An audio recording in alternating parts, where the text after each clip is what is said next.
Sir next student को call कर दिएगा। अच्छा, इसके बाद नेक्स्ट स्टूडेंट सोनम चौधरी तैयार रहिए अपने स्पीच के लिए।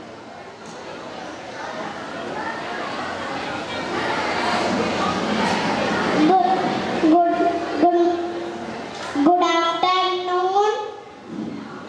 मैं आप लोगों को एक कहानी सुनाने जा रही हूँ जिस कहानी का नाम रंगा सियार है। वर्षों पहले की बात है। एक जंगल में एक सियार रहता था। एक दिन वो बहुत भूखा था।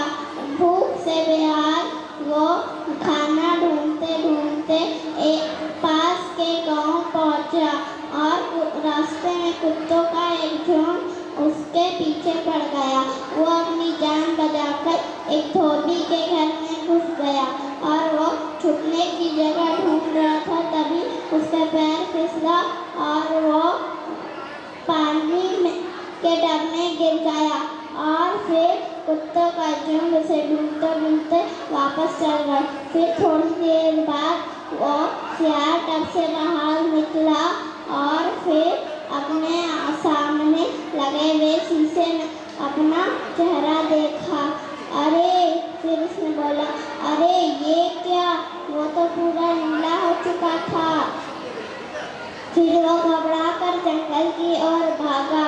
जंगल पहुंचने के बाद सारे जानवर उसे देखकर भाग रहे थे और फिर उससे एक युक्ति सूझी कि नीला होना तो अपना ही फायदा है। फिर वो जानवरों से कहा कि डरो मत, ईश्वर ने मुझे तुम सबका राजा बनाकर यहाँ भेजा है। फिर उसने शेर को अपना मंत्री बनाया और बाघ को अपना सेवक, और ऐसे ही उसने सभी जानवरों में अलग अलग काम का बंटवारा कर दिया। फिर जो सारे जानवर उसे जो भी शिकार करते लाकर सब देते और फिर वो खूब मजे से भोजन करता।